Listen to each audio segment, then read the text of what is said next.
Hello, Sir Eric. Kumusta po? Redman Toys Raymond here. So, ito sir, testingin lang natin sir yung unit na order nyo. The KJ Works CZ Shadow 2 Orange Airsoft Gas Blowback Pistol. Okay, so this is the one with the stainless steel fixed outer barrel. Okay, so yan siya, no? Yan, hindi na siya gumagalaw. Okay, so yun. Right, so na-modify ko na siya. Na-modify na natin yung slide catch niya para binawasan natin yung sensitivity para dun sa nag-open slide, no? Konti lang naman. Okay, binawasan natin konti para at least mas malesen yung issue na nag-open slide kahit may bala pa. Okay? So ngayon, ito yung magazine. Alright, so ang original magazine na orange, kapag sinabi kasing extra mag na orange, is orange yung base plate. Okay? So this is made of aluminum and it's CNC. Kumbaga CNC aluminum siya. Parang ganito. Okay? Kaya medyo pricey. Okay? So nilagyan na natin siya ng bala and nilagyan ko na rin siya ng gas. Nilagyan ko 8 pieces na bala and nilagyan ko na rin ng gas. Okay? So test fire na natin. Ngayon, may question kayo sa akin regarding dun sa single action, double action. Kasi nga nakikita nyo, pag tinetesting ko siya, double action, di ba? Pero, all CZ Shadows are double action and single action. So, nasa sa inyo kung ano yung gusto nyo gawin. Okay, basta, kaya ko lang naman tinetesting yung double action kasi nga, ginagamit siya sa competition. Tapos sa competition kasi, kapag double action yung pistol mo, meron kasi kami tinatawag na condition ba yun? 1 yata yun eh, condition 1. Hindi ko nagkakamali, condition 1 yun eh. Tawag hindi na nag-compete condition 3, condition 1. Hala, nakalimutan ko na. So it's either, kasi tatlong condition yun. So, yung condition 2 lang naaalala ko. Yung condition 2 kasi, you just insert the magazine. Tapos hindi mo pa siya ikakasa. Yung condition 1, yung condition 1, yung ready to fire na. Yung condition 3, not inserted magazine. Tapos yung chamber empty. Okay? Ilang years na ba ako walang laro? Nakalimutan ko na. So, ang condition 1 kasi, inserted yung magazine, tapos chamber loaded. Ngayon, kapag ang barrel mo kasi double action, kailangan nakababa yung hammer. Yung initial fire mo through double action. Kaya ako siya tinetesting. Ganun yun. Pero this is also a single action. Kung gusto mo mag-single action. Okay, so ibig sabihin kasi na single action is ganito. Ipapasok na natin yan, yung magazine. Okay, always remember, kung mapapansin mo ako, my trigger finger is always outside. Hindi ko yan pinapasok. The only time na papasok yan is pag kinakalabit ko na siya. Pero pag hindi ko siya kakalabitin, hindi ko siya puputok, hindi ko siya pinapasok. Kasi nasa labas yan parate. Okay? So, ganito yung single action. Papasok natin. Kakasayin ko. Yan, single action na to. Okay, so yan, single action yan. So, ito, test fire natin. Single action. O, yan. Single action. Okay? 323 for the first shot. Single action, may bala, di ba? Oh, 327. Okay? 331.7. Yun ang single action. So ngayon, ginagawa ko lang yun just para matesting kasi hindi mo siya matetesting. Paano natin tetestingin yung double action? Di ba? So, ginagawa ko yun. Ngayon, sa tunay na barrel kasi, kapag CZ ka, pwede mo na ibabayan without removing the magazine. Sa tunay na barrel yun, Pero sa airsoft, hindi pwede. Sa airsoft, you have to remove the magazine. Okay, so ngayon, bababa na natin. Ganon. Tapos, saan natin siya papasok? Ganon kapag airsoft. So ngayon, tetestingin na natin yung double action. Okay, so ito, double action naman. Dito na nga, para makita mo, ayan. Okay? Yun. Nag-double action na siya kasi double, parang yun, basta yun, double action. Pag inihila mo, mas long, mas matigas. Tapos saka siya biglang bang. Okay? Yun ang double action. So, Yun, kaya ko lang ginagawa yun. So ngayon, nag-single action na siya ngayon. Okay? So ngayon, tapos na tayo mag-test ng power ng FBS. So test na rin natin double action. So, ang gagawin natin ngayon is yung accuracy test naman. So, test lang natin. Ito, pero kasi parang feeling ko naman adjustable naman to. Pero out of the box lang, testingin na natin kung okay na ba siya, kung diretso na ba siya. Para at syempre, mas maganda, wala ka na gagawin, di ba? Nalaruin mo na lang. Usually naman kasi, usually naman, so far, wala pa naman ako natetesting na kailangan adjustin. Halos lahat naman diretso. Okay? So, the distance to our target, or the target box, ang distance natin doon is 2.3 meters. Tapos yung target na binabari ko ngayon is 1.5 inches in diameter. Kasi actually, naubusan na ako ng... Yung mga 2 inches ko naubos na, no? Hindi pa ako nakakagawa, medyo busy. So, yung ginagamit ko yung spaces in between the 2 inches na box. Send ko na lang sa yung picture. Mamaya, makikita mo yung sinasabi ko. So, or pwede mo check sa FB page. So, ngayon, meron ngayon dito, ginawa ko tatlong 1.5. Nagamit ko na isa. So, ngayon, may natitira pa dalawa. So, doon tayo sa may gitna, sa pangalawa. Second to the top. Okay? So, I'm always aiming at the center. So, ina-align ko to. Papatong ko to dito sa likod. Tapos, yung doon ako nakafocus dun sa center. Sa center nung target. Okay. So, almost center siya. Nasa left lang siya ng konti. So, that can be caused by me moving. Slightly, nung time na kinalabit ko, may posibilidad gumunon ako ng konti. So anyway, that's a good shot. Kasi pasok siya dun sa 1.5 inches. Okay, yun yung importante. O, ngayon naman, medyo umusog siya ng konti sa kanan. O, ngayon naman, medyo center, nasa right side. So, ako kasi goal ko lang naman is talagang mabaril natin yun. Hindi ko naman gino-goal na tamaan yung gitnang-gitna.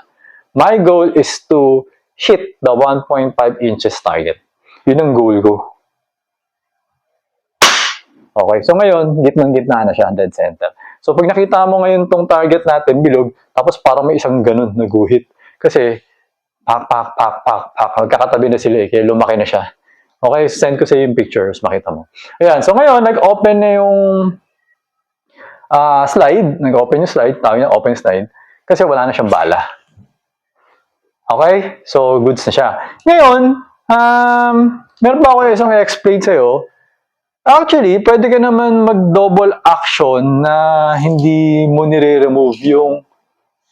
Sa airsoft lang to, yung i-explain ko ngayon, pwede kang mag-double action sa Shadow 2 without removing the magazine. Okay? So, for example, ito, babalik natin sa original na, hindi ko alam kung ano tawag dito eh. Teka, ano ba? Resting position, stock position, standby position, idle position. Hindi ko alam eh. Basta ganyan. Okay? Balik natin sa ganyan. So, what's the safe position? So, ngayon, yung, ito, lagyan natin ng, lagyan ko ng gas. Ako mabitin ako eh. Okay. Okay, yan. So, ngayon na to, nilagyan ko ng 5 na bala, alright? So, pwede ka mag-double action dito kahit hindi mo gagawin yung ginawa natin kanina. Alright, so ganito, papasok mo lang yung magazine. Tapos, pwede ka mag-double action. Okay, so ito, to. Alright, so to. So, paano ba? Paano ko ba explain? Basta ganito, ito. Yan. Mag-double action ako. Kakalabitin ko yung trigger. Diba? Yun, diba? Pumatok siya. Double action. Pero, walang lumabas na bala. Sa airsoft lang yun pwedeng gawin. Pag sa tunay, hindi mo pa pwedeng gawin yun. Kasi sa tunay, wala ka namang bala dun eh. Hindi siya puputok, walang mangyayari. Pero ito kasi airsoft, hindi naman siya sa bala nakasalalay. Nakasalalay siya dun sa magazine. So kahit walang bala, puputok yung pistol mo. Kahit wala siyang bala. Kasi, basta importante, yung magazine mo merong gas. Pag yung magazine mo merong gas, puputok yung baril. Pero wala lumalabas na bala. Pero pag may bala, naglo-load siya. Kasi the only time na nagkakaroon ng bala dun sa chamber is kapag umatras yung slide, tapos tinulak mo siyang ganun, tapos may magazine, kasi itong slide, yung slide, merong nozzle dun na nagtutulak ng bala. Pag meron siyang ganun, tutulak na ito, papunta dun sa chamber. So, pag walang ganung sistema, walang ganung senaryo na umatras to, tapos sabay nakapasok to, tapos umatras, tapos tinulak niya. Pag walang ganung senaryo, hindi magkakaroon ng bala yung chamber. Unless, pwede siguro, bubuksan mo to, tapos kukuha ka ng BB, lalagay mo dyan. Ganun siya. Gets mo? So ngayon, mangyayari, kunwari, sabihin natin, ito, wala tong bala. Diba? Tapos nakababa yung hammer. Tapos ito, may bala. Pinasok mo ng ganun. Kinalabit mo. Puputok siya. Kahit wala siyang bala. Pero kasi, yung magazine mo, may gas. Bakit siya pumutok? Paano siya pumutok?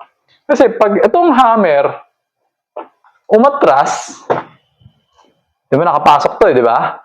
So, kinalabit mo yan, pag umatras yung hammer, meron tinatawag na bulb knocker.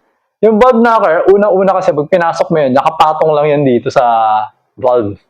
Papatong yan dyan. Pag pinasok. Kasi yung bulb knocker, gumagalaw kasi yun eh. Gumaganon yun, tapos umaatras yun. Okay? So, pag naka-rest ng ganyan, yung bulb knocker, nakalabas yun. Pag nakababa yung hammer, nakalabas. Ngayon, pag pinasok mo tong magazine, itutulak na yung bulb knocker pataas. Gumaganon yun eh. So, papatong ngayon yung bulb knocker, papatong ngayon yun dito sa bulb. Nakapatong lang siya dyan, naka-rest lang siya, nakapatong. Hindi siya naka-align dito. Nakapatong siya. So, ngayon, kapag nag-double action ka bigla, yung hammer, aatras, di ba? Ito, gano'n, aatras to. Aatras yan, gaganon siya. Tiyong! Tapos, pagka-release ng hammer, gano'n na siya, bigla. Pag-release ng hammer, pag bitaw, kasi nga, pinutok mo gano'n, biglang gumanon. Pong! Papaluin niya ngayon tong bulb knocker. Pag pinalo niya yung bulb knocker, may lalabas na gas dyan. Pupunta ngayon dun sa may nozzle. Ngayon, yung nozzle, ang gagawin nun, maglalabas yun ng gas sa harap, tapos maglalabas siya ng gas sa likod, magbo-blowback siya. So yung harap niya, yun yung para dun sa may BB. Kung may BB dun sa chamber, lalabas yung BB. Kaya wala naman tayong balay, di ba? So walang lalabas dun. Pero magbo-blowback pa rin siya. Pag blowback na, yun yung aatras. Tapos, pagbalik niya ng ganun, may BB magazine mo eh. Maglalagay na ngayon siya ng bala sa magazine. Kaya itong chamber natin ngayon, may bala na siya. Hindi naman ako nakita kumasa, di ba? Binalowback ko lang siya dun sa double action. May bala na yan. Okay, so ayan, mapapansin mo, 4 na lang yung bala. Napunta kasi dito yung isa, 5 eh. Di ba? So, yun siya. So, yun. Ubus na yung 5 bala. Okay? Hope nagets mo yung explanation. Yun yung difference ng airsoft at saka tunay na baril na part. Kasi nga, ang tunay na baril, pumuputok dahil dun sa may bala. Kasi nadudun siya eh. Wala siya kinalaman sa magazine. Kasi hindi mo naman nilalagyan ng gas yung magazine ng tunay. Yung magazine ng tunay, it just holds the bullets. Sa airsoft, yung BB, wala namang gas yun, wala namang power yun. Ang power niya nasa magazine kasi yung magazine yung naglalabas ng gas. Okay? So, ayun sir, okay na. So, binaba na natin yung slide, wala na tong bala. Minsan, kung gusto mo, para sigurado ka, pwede mo naman kasi i-check, no? Hilahin mo lang ng ganun, tapos silipin mo. Makikita mo yan, no? Makikita mo. Makikita mo kung may bala, wala. Tapos, pag wala ka nakikitang bala, makikita mo actually, pag nakatapat siya sa ilaw, or white yung background, makikita mo yung parang barrel na may space. Ganun siya.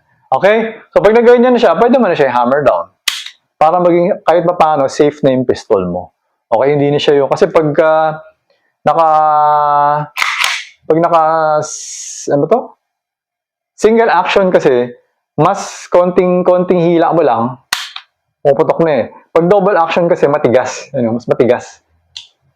You need more intention para pumutok yung double action. Sa single action, less intention. Parang ganun. Less force. Puputok na siya. Okay? Kaya kailangan, nandito siya naka-hammer down siya parate. Okay? Okay? Hope, nagets nyo yan, Sir Eric.